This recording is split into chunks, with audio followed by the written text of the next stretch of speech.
This song, I think when it was inspired to be written, back in the '60s, is an anti-war song. But the first person who read the words, it's from a book that's written by John Donne, No Man is an Island. And Joan Baez read a quote from it at one of her concerts, and it's on one of her recordings. And so I think she also sang it. I didn't find anything online. The Letterman was the first one that I could find, but it was something that at the time was really inspiring to a lot of people. And the so let me just read it for you. The quote that the excerpt that Joan Baez read. No man is an island, entire of itself. Every man is a piece of the continent, a part of the main.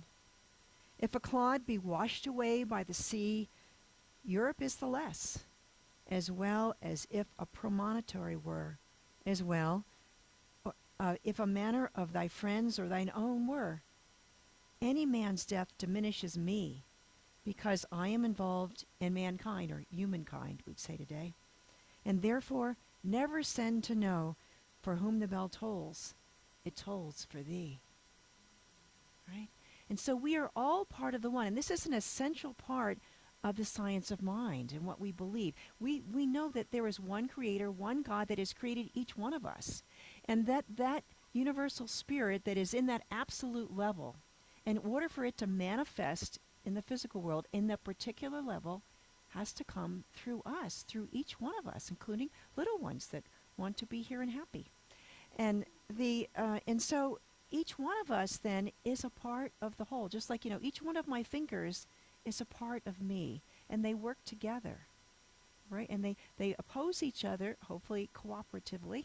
And so it is a part of it. But that is how God expresses. And so when we think of the theme today, you and I are we, there is a synergy of being together as two people. And I know, one of the wonderful things about making love is that when you become one with that other person, it reminds us that there is this barrier that we see as the limit of who we are is just a construct in our minds. Even though there's this physical limit, at the spiritual level, we are intimately connected with all people and all things, right? So our relationship then is with family, with friends, and community. And that's what we're going to talk about today. Now, in our society, there is a great deal of rugged individualism that is really respected and admired, and, it goes back to that Marlboro man and that whole thing of, I want to be independent, and I don't, some people take it as to, I don't care what it does to anyone else. It's just, I need to have my place. I need to do my thing. And it is, that's going to be okay. I don't have to worry about others. But when we think about it, that we're all part of the one being, right? Whatever we're doing to a part of ourselves. So we really need to look at the highest and best for all people and what we think, do, and say, and what we believe, right? So this also applies to the Centers for Spiritual Living and the Science of Mind. Some people think that all I need to do is sit and meditate and have my consciousness, and that will elevate the world. I don't need to worry about what's going on out there. But that we have to come back to, in order to express itself, God depends on us to be its hands and eyes and ears and feet to do whatever it is that's going to be done in this world, right? And so that the paradigm of I'm independent and I can do whatever I need to do regardless is, it's outdated. And it's ineffective for creating a world that works for everyone, which is part of our mission as the Centers for Spiritual Living. If it was solely about our individual selves, we would not need to gather in spiritual communities. We would be content to remain on our individual islands of consciousness, right? In a practical sense, we understand our interdependence with others because most of us, we don't make our own clothing, we don't grow our own food, we don't bring it from the farm to the table and all those things that happen in between. And we don't watch our own children when we go to work. it's part of a team, right? And so our teens that might be here watching this wonderful one are at teen camp today. So, anyways, and we've got people at a Sundance festival, and so it's July. So, but we're all in our perfect place wherever we are today, and it's a we don't exist. Yin doesn't exist without the yang, right? We need each other. There is that balance of going in and out, of giving and receiving. It has to be a complete circuit, right? If we're just giving, we're going to be depleted. We also need to receive, and partly it's in that circle of what happens on the physical world, but it's also in that circuit that happens where we can always be still and know that the presence of God is within me, is who I am. And we are filled by the infinite love of Spirit, and that is how we are always filled. There's days when you've got a long list of things that just doesn't seem to get done, or some emergency comes up, or there's someone in our family that we need to do something for today. And when we go within, that infinite source of energy and strength is always there to support us. Jesus surrounded himself with 12 disciples, right? And he taught them to go out into the world and with the work of elevating consciousness and feeding the poor and healing the sick. He said, "These things that I have done, ye shall do also, and even greater," right? Because Jesus was the great example to show what happens if we allow that Christ consciousness to fill our own being, if we allow that Christ consciousness to flow through us. These are the things. This is the contribution that we have to share with the world, And so all 13 of them did their work individually and collectively in the communities that they visited. Now, according to Aristotle, a human being is by nature a social animal. Society is something that precedes the individual, right? The basic philosophical principle manifests in many ways throughout our lives. Humankind has survived and even thrived because we live together, right? That's, as a species, that's part of our secret of survival. And at the most fundamental level, we begin as an embryo, wholly dependent on our mothers until we're born, right?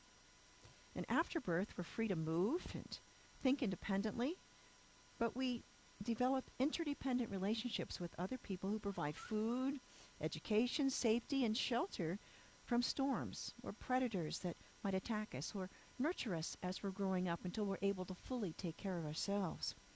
We enjoy companionship, joy, and love with friends, with family, as we nurture each other's lives and explore life's beauty and wonder together.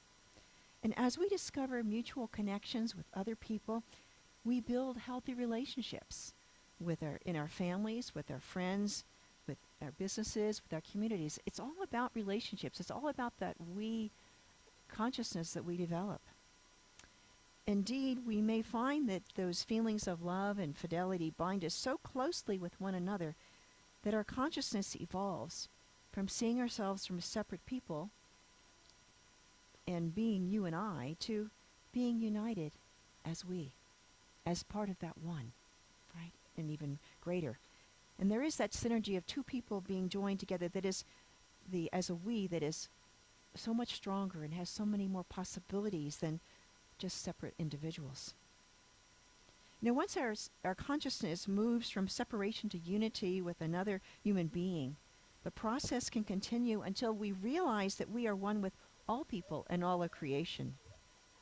And in reality, we are looking back towards that one source that created all of us. We are an individualized and unique expression of that one life, right?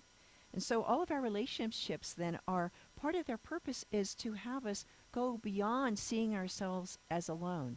And we will, I know when my children were growing up, I would stretch and do things for them that I was afraid to do for myself.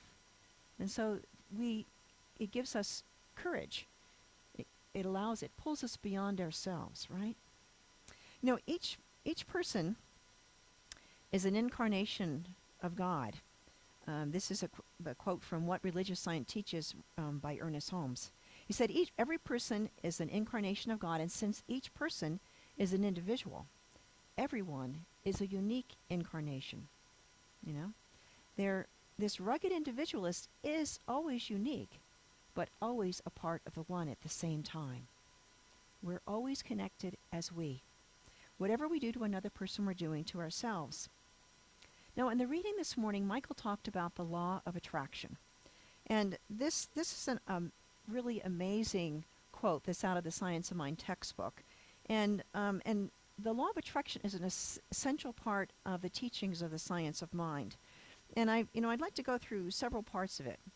And so it begins, I am never alone, never lonely. For I have as companions and friends those people who are drawn to me by the ever active and immutable law of attraction. And what this says is that what our conscious is, what we believe that we are, that is what we attract to us. Right? So if we don't like what's going on outside of us, we don't necessarily look outside of ourselves to the answers. We don't want to analyze and find out everything. I mean, it gives us feedback. But if we want to change the pattern, 1 plus 2 is 3. It's not 4. If we want 4, we have to go back to the beginning. So we need 2 plus 2 or 1 plus 3 or something. We need to change what we're putting in. So the analogy then is that we go within and we listen to Spirit. And this is why we meditate and pray, all right? Because the truth of who we are is this whole being. And so as we connect with that and see that as our reality, and we live from the inside out rather than the outside in, when we have that higher consciousness, then we attract what it is that matches that consciousness that we've developed. And so we may see our friends changing. We may see some people fall away, right? Because we're no longer sending out the signals to connect to them. That may be good, and that might be bad, or at least some sadness and grief there. But what we will find is that when we have that higher consciousness coming out, the law of attraction will bring to us people that match that feeling of wholeness and love and joy that we will create together.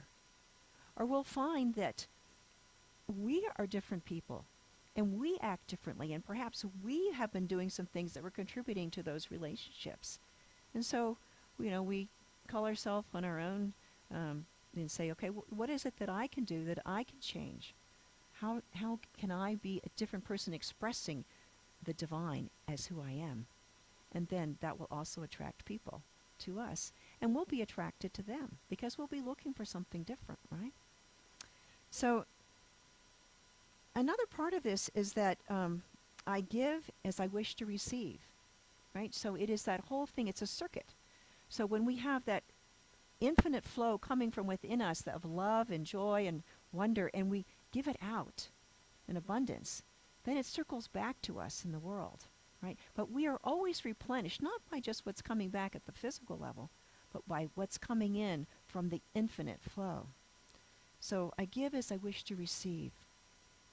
Another point he has in here, I do not outline who shall be my friends and companions, for there is no desire to coerce, compel, or suggest to anyone. Right? So one of the things that when you're a practitioner, people will come to us and ask for prayer. And Mary might come in and say, I really want Joe to fall in love with me, and I want to marry Joe, and we'll have a life ever after. Well, Joe has some say about that, right? And so, so we don't want to be coercing someone. This isn't witchcraft where we're changing people. Instead, what we're doing is tuning into the one and that divine intention. And so as God has created us, God has created that person who might be Joe, it might be someone else, who will be part of that perfect match. It might be Sally. Okay, so it is whoever is matches who we are tended to be, right?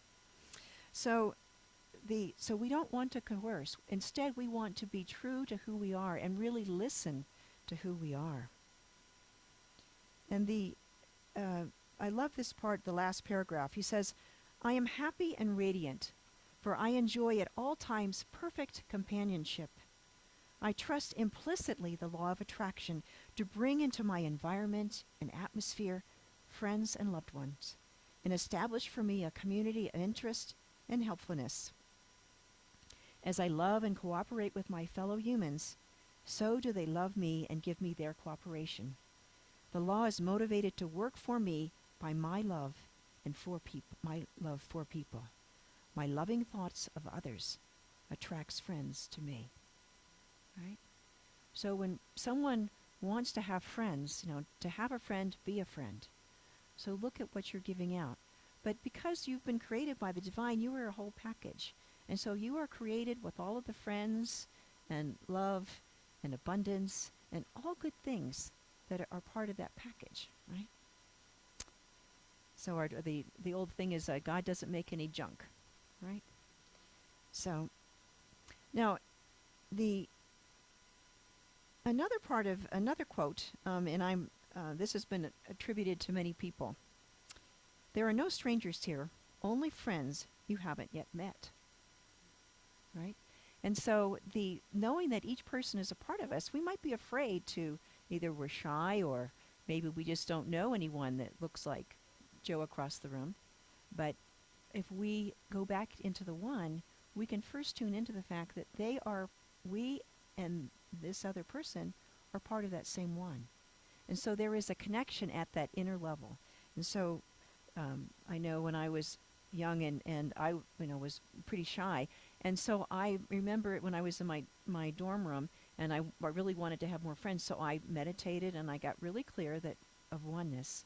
And then I walked down the hall and knocked on someone's door, right? And I was just shaking as I did it. But I was received with warmth and friendliness by someone who was just as shy on the other side of that door. So it's something that we learn to do, and it's also something that's really important in this world because people are very different.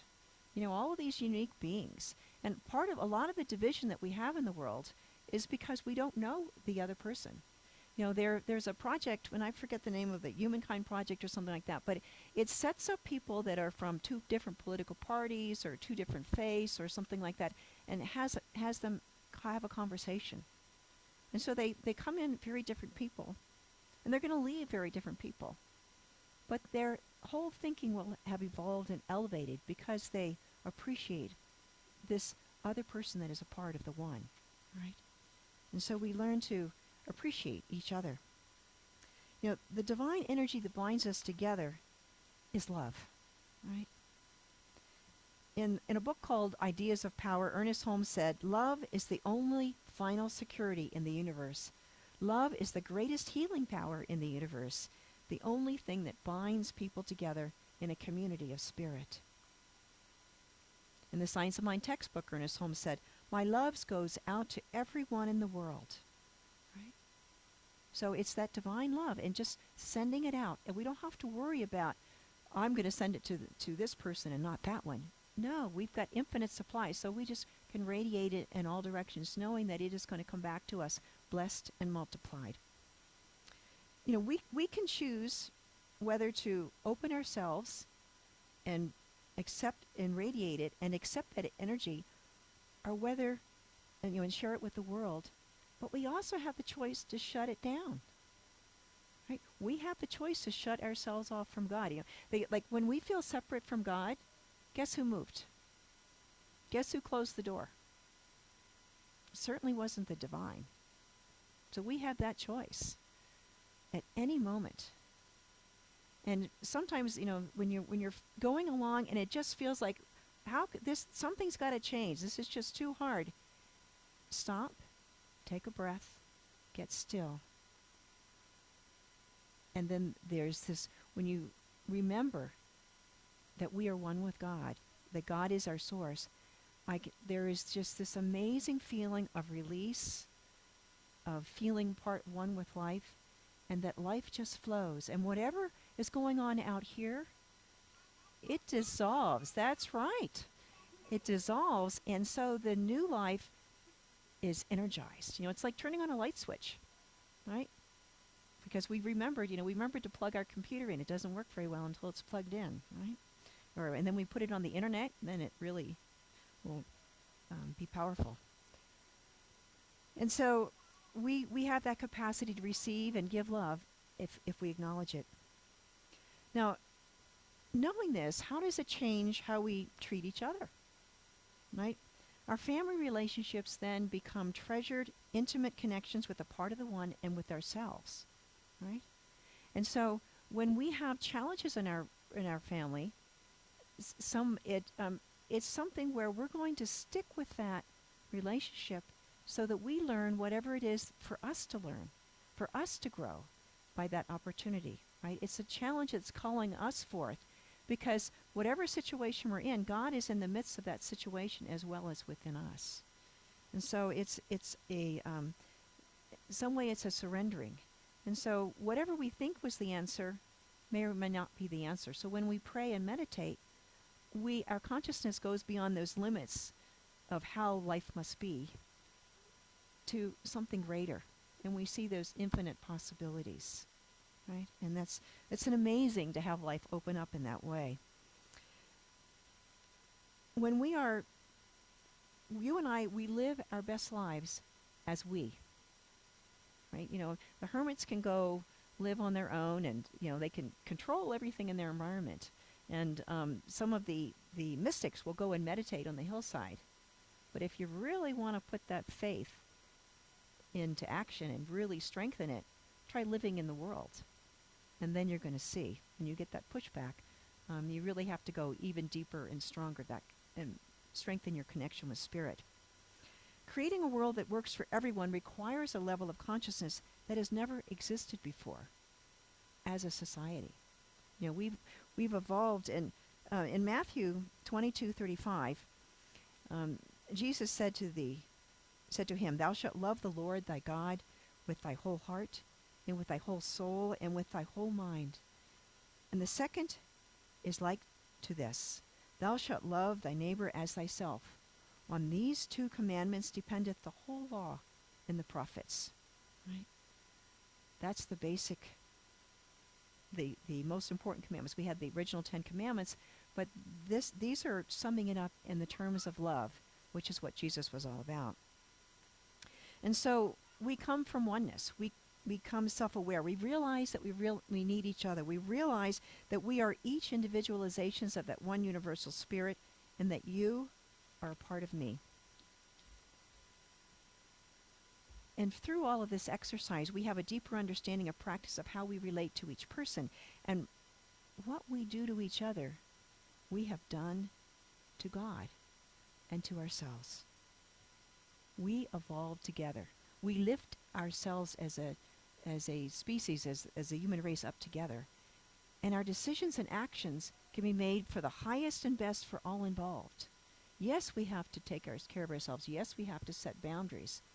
But in the end, whatever is the highest and best for all people will be, is where we want to be headed. Again, in Matthew 25:35-40, there's a story that Jesus is talking about on the day of judgment, although judgment is, heaven is a consciousness that we exist here on earth.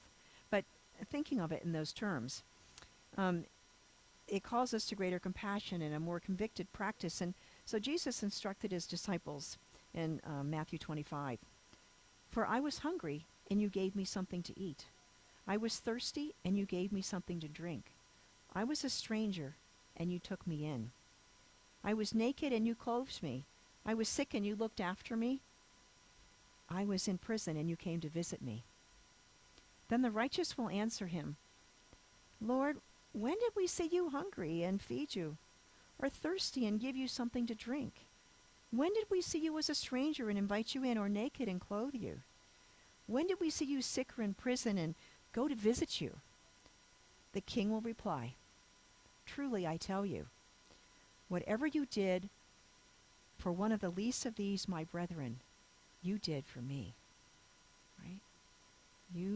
We take care of each other. And so this is the highest and best for all involved. Now, let's bring this into the current society. When we make decisions for the highest and best for all involved, the Olaf Scholz, who is the new German prime minister, and he made a comment this last week, and he, like I, has been very dismayed by what's happening in Ukraine, right? And he said that Putin's Russia has acted counter to the belief that most of Europe had developed. That we thought that we'd evolved past those tribal consciousness, evolved past when one country would invade another sovereign country without its permission, right? Just because they wanted their resources or their territories, and they just, I want it, I'm going to take it, right? We thought that we had gone beyond it. Ukraine is a very valuable country overall. They produce something like 80% of the European grain. They have industrial manufacturing. They have high tech. They've been very successful in the years since they have come out of behind the Iron Curtain, right? And so Russia wants some of that, right? But they're just taking it. And so this consciousness is really bothering Olaf Scholz and me. And I think that's one reason. We all have this idea that we're evolving. We have the nuclear non-proliferation treaties. We learned during the Cold War era that if I bomb you, you're going to bomb me, and we'll both be gone, right? So there's this tension of knowing there's a line that we can't go beyond because we are part of the one life. We depend on each other, is the bottom line. And so we need to develop together. The same thing is on gun control. The individual right to carry a gun compared to the right of someone children to attend a July 4th parade with their grandparents and be safe and have fun. What is the highest and best for society? So we really need to think about this. Now, that there was in 2006, I have to find the story here. In 2006, there was an incident in the Amish community, and so it was at a school called the West Nickel Mines School, and it's a one-room classroom. October 2nd, 2006. And it's in Bart Township in Lancaster County in Pennsylvania, near where I grew up. And the media took it over, as it happens when any incident like this happens. And a gunman took 10 girls, aged 6 to 13, hostage. He then shot 8 of them, killing 5, before killing himself in the schoolhouse. This is a major tragedy. The young girls of this community, right? All of them in that grade, in that school. And so it was easy to envision the Amish community would feel hatred for that man that had perpetrated this act of violence. And yet, on the day of the shooting, a grandfather of one of those murdered Amish girls was heard warning some relatives not to hate the killer, saying, "We must not think evil of this man." Another Amish father noted, he had a wife and mother and a soul, and now he's standing before a just God. All right? Judgment is God's. The consequences are of God. Jack Meyer is a member of the Brethren community that lives near the Amish in Lancaster County. He explained, "I don't think there's anybody here that wants to do anything but forgive and not only reach out to those who suffered a loss, but to reach out to the family of the man who committed these acts." A Roberts family spokesman said that an Amish neighbor went over and comforted the Roberts family of the killer just hours after the shooting and extended forgiveness to them. The Amish community members visited and comforted Robert's widow, parents-in-law. One Amish man held Robert's sobbing father in his arms, right, for more than an hour to comfort him. And the Amish had also set up a charitable fund for the family of the shooter. Right? About 30 members of the Amish community attended the Roberts funeral. And Marie Roberts, the widow of the killer, was one of the few outsiders invited to the funeral of one of the victims.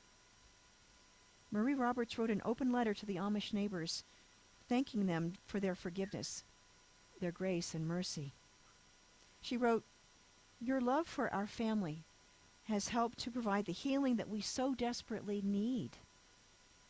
Gifts you have given have touched our hearts in a way that no words can describe. Your compassion has reached beyond our family and beyond our community, and it's changing the world. And for this, we sincerely thank you. This is a beginning of a shift, so that the next person, instead of feeling that anger, they will meet with love. It doesn't make it okay, but it's a symptom of our whole society that we need to address as a whole society. Right? Whatsoever you have done unto the least of these, my brethren, you have done unto me. Right? We protect ourselves and each other by coming together and standing for the divine truths, by standing for love, by knowing that the rule of law and the rule of divine right action is more powerful and stronger than anything else that can happen. You know, when we were on our vacation, one of the tour guides that we met, I think in Denmark, was a woman from Russia. And she had remarried, and she was living in Denmark. And so her daughter, who is a young adult, and her mother were still living in Russia. And so when the invasion of Ukraine happened, she was really dismayed. And so she went online on her website, and she said that she was embarrassed to be Russian. You know, that her people were doing this kind of thing, and so she got out there, and so it really started going viral, right? And the website was based in Russia. Well, within 2 weeks, her website was down. Russia took care of that. And she was afraid to start again because she still had her family in Russia. So she didn't go online, but she spoke to us, the 30 people that she was taking on this tour of Copenhagen. And you could see that she was doing what she could to stand up for the truth of what she knew to be the truth about the Russian people and her life and what she stood for. And so we were all touched, and it united us all together, I think, right? We are our brothers and sisters' keeper. So all of this comes together. So we take our individual actions in prayer, keeping our own consciousness high. We take it in actions that when we are called to do something, whether it's small, and just saying hi to someone as we were there. I know a woman that she was a grocery clerk, and her practitioner work was to smile and have a positive conversation with each person that went through her line. You know, it's something small, or it could be something big. Whatever we're called to do, it is all important. And so when we vote, it's about our country making decisions for that highest and best for all of our people.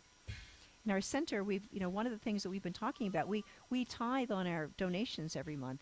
And so now that, the COVID is mostly over, we want to get back into doing some actual physical outreach and participating in our community at an even higher level. Because that's part of service that we're called to. It's part of our sacred spiritual practice.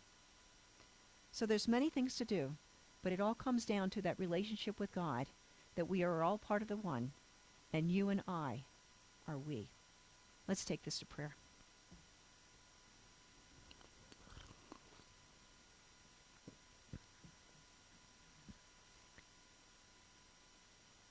As we come together,